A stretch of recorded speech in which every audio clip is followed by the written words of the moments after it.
Hi everyone, it's Lydia aka Thoroughly Rigid, back at it with another video. Okay, we're gonna do a little get ready with me and chat as per usual, yeah? Yeah. Okay. I'm gonna go for like a burgundy type fall look. Cause it's fall.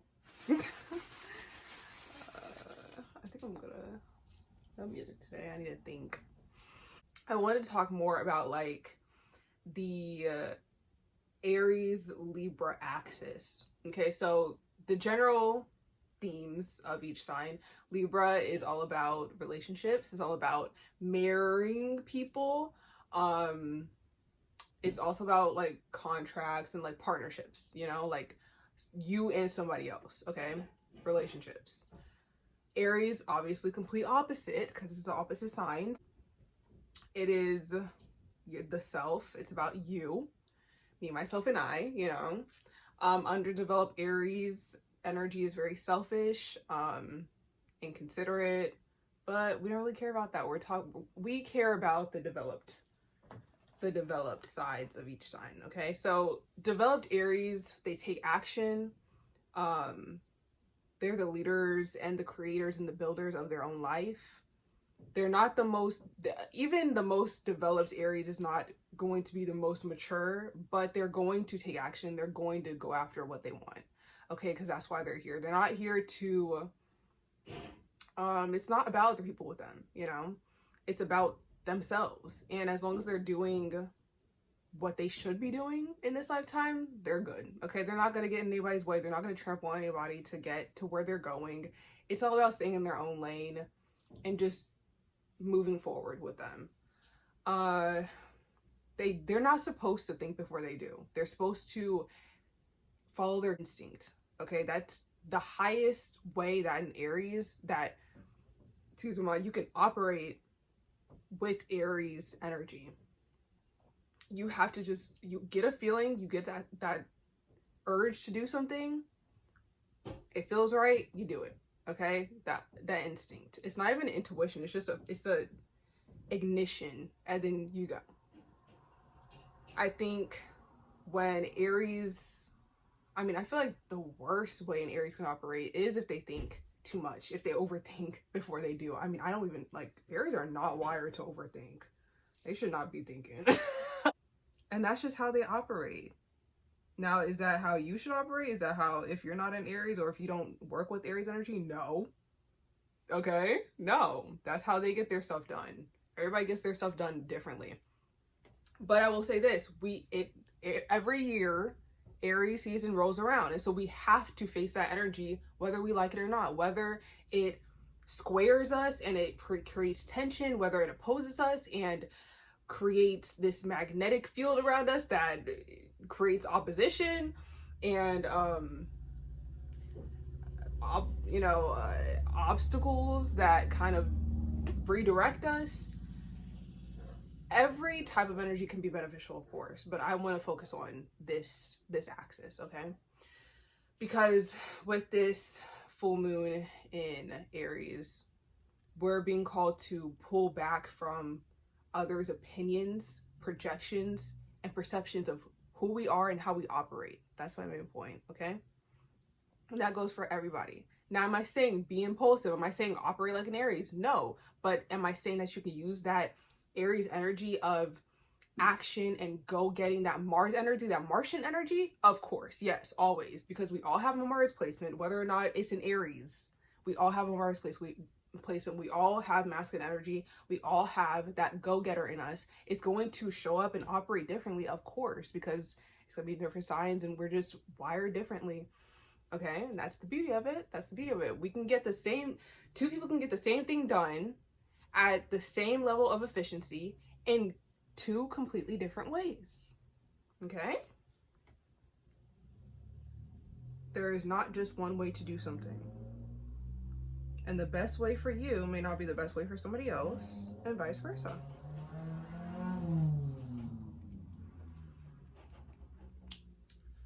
Back to the main point, back to the main lesson.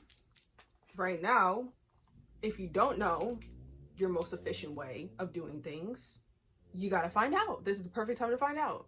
And if you do know your most efficient way to do things, don't let others deter you and sway you into doing something differently. Okay? If you know this is the best way I get things done,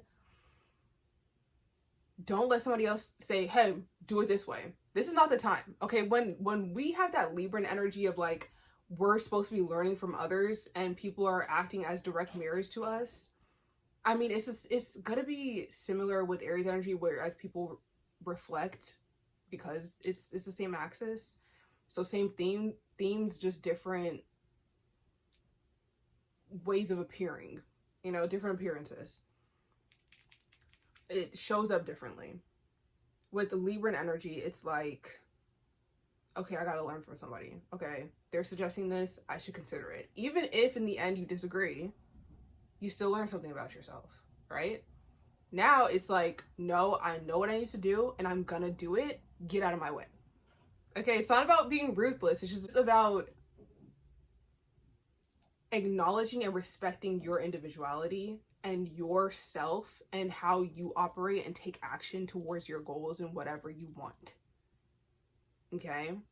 If you're somebody who in the past used to sway to please others, this is a heavy time for people pleasers. Like, you gotta let that go. You really gotta let that go. Okay? I think this energy has brought up a lot of unhealed wounding around relationships and the self-worth, self-respect, and shone a light on it. Shined a light, shone a light. It has revealed a lot because the full moon is fully illuminated in the sky. It's not a new moon, it's not dark. You can see it. Okay, it's fully illuminated right there. And so when you have that light, and the moon represents illusions and the subconscious, and so if you have wounding subconsciously around relationships and partnerships and how people react to you taking action, that needs to be addressed. That needs to be addressed. This is the perfect time to address all of that, okay?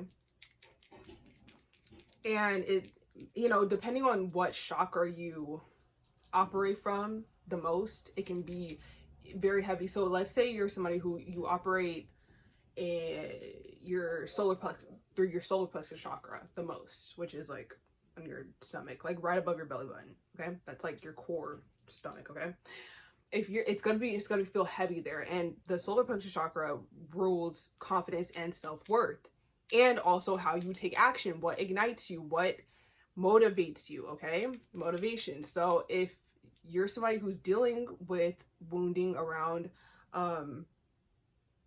other people respecting how you take action, and then you're gonna feel it there. You're gonna feel insecure about how you take action. You're gonna question. You're not gonna feel confident about how you take action, or you're just gonna figure out what makes you question yourself, what makes you feel like you're doing something wrong, even if the way you do things leads to success. Because it's not about external validation anymore. It's not about how people perceive you. Now it's not about how you're perceived publicly. It's about how you perceive yourself at the end of the day, privately, okay? Because it's about the self. So people can tell you one thing, people can view you as one thing, and you may have wounding around that, whereas you don't view yourself like that. Or because you operate in a way that is to appear a certain way to others, you're disconnected from your authenticity and your instinctual way of doing things. There's gonna be a discrepancy, okay? If you are operating on what will be perceived as successful rather than what fulfills you so that you feel successful, it could work, your way of operation, if you're operating to be seen as or viewed as a certain way, but at the end of the day you're never going to feel good enough because you're not staying true to who you are. You're not taking action in a way that feels satisfying. And so no matter the amount of external validation or does somebody not want to hear this? Because I need to say this. Oh my god. What the fuck was that? No amount of external validation or amount of achievements and accomplishments external of you, if you're not doing it in a way that is fulfilling to you, that feels right to you, that is distinctually correct to you, you will always feel like a failure. Right? Don't try to silence me. I've been said this.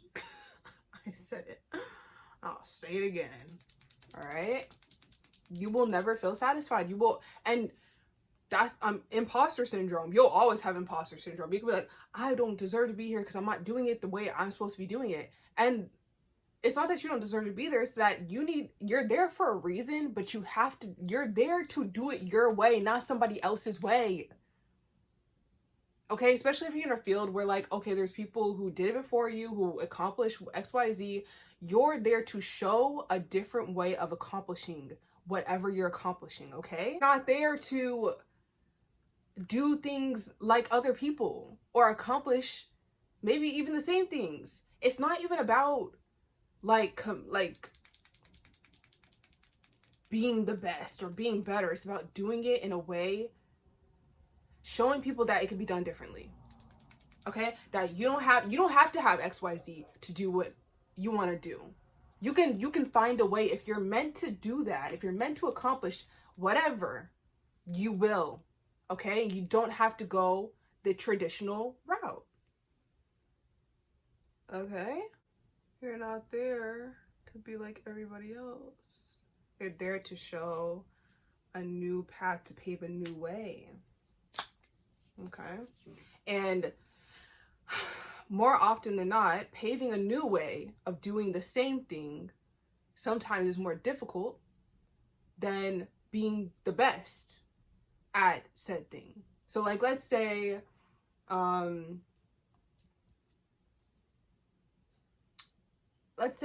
you're in a field, okay? Like, let's say you're like in, I don't know, sales. Okay, you're in sales. You sell things. I don't know what you do, okay?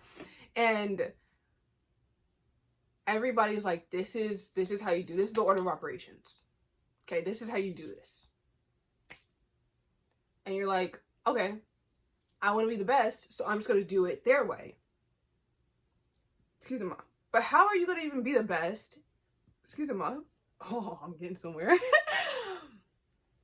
If you do things the same way. Because if you do things the same way, won't you just hit the same mark at the end of the day?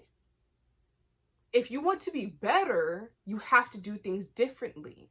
If you want more sales, you're going to have to go about it a different way. Like, let's say you get, okay, the top record is 150 sales an hour.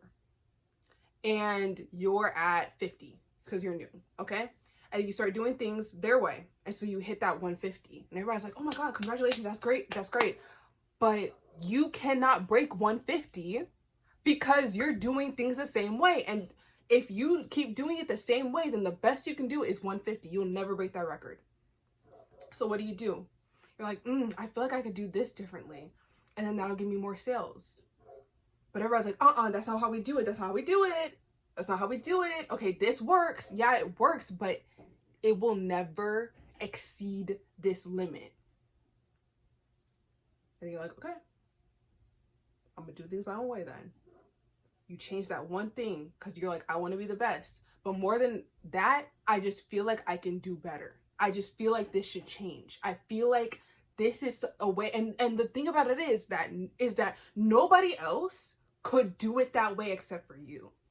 You're the only person thus far in this field to be able to tweak that.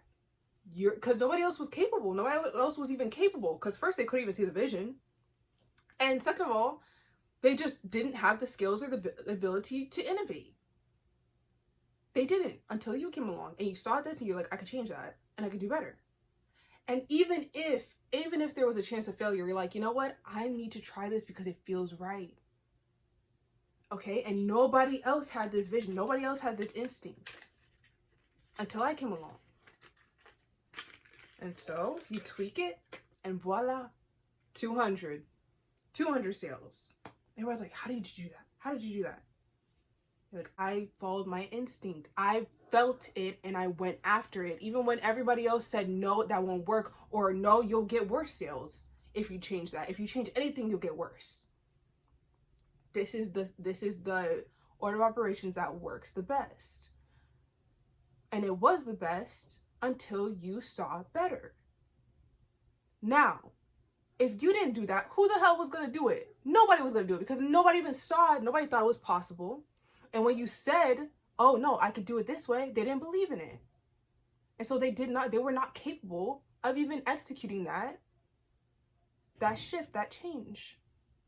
But you were, because you had the vision, you had the belief, you had the capability, and you had the courage to make that change. Even if there was a chance of failure, even if there was a chance that your sales would drop, you still went after it. You still did it. You trusted, you believed, yeah? Even if it took some time, even if it wasn't immediate, you still did it. And that's what matters in the end. And then now you've also shown people, hey, it's okay to do it your way, because it may turn out better than before, than what was even possible before. And so not everybody's going to have the level of success that you had, right away, trial and error. But now people aren't afraid to do things differently. Now you've not only taught innovation, but you've also displayed courage. And so let's say somebody is interning and they're like, I think I could change this, and it fails. And they're like, you know what? It's okay. Because at least I tried. At least I had the courage to. And so now when they actually get into that field, they actually get a job in that field, they're not afraid to try and innovate. And one day they'll innovate successfully, and so on and so forth, yeah? So in the broad scheme of things, you've actually, through your self-centeredness and self-respect and respecting your own vision, you've then taught others. And so that Aries energy is transferred into that Libra energy, self into partnerships. And it's not only benefited you, it's benefited everybody else. That's how most things in life should work. Because when you heal yourself, when you fix yourself, not that you are broken, but you do what needs to be done for you, you teach other people how to do what needs to be done for them. And it benefits everybody, because when you're healed and you're good within yourself, you interact with people better, you make better decisions, and that improvement spreads. And it becomes inspiration and motivation, not only for yourself, but for others.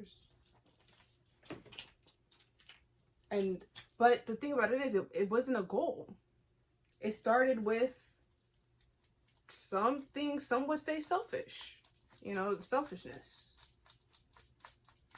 I want to do better. I want to get better sales. I want to get more sales, and I feel like this is the way. And so I did it. And so other people are like, you're so selfish. You're disrespecting the system. If that's what it takes, so be it.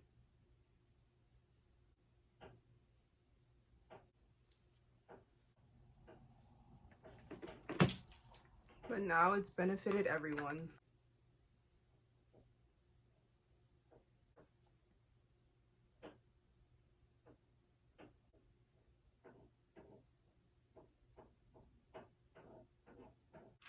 Do I want my little eyeshadow?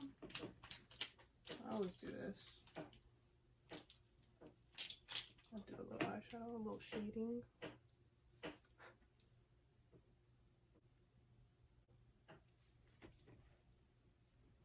Voila! This is the finished look. Yeah? Yeah. Okay. Do we even need a conclusion? I said what I said, and I meant it.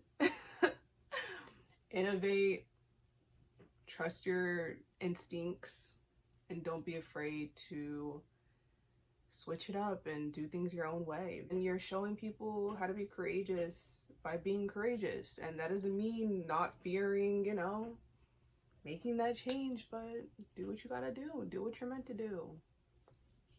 Okay?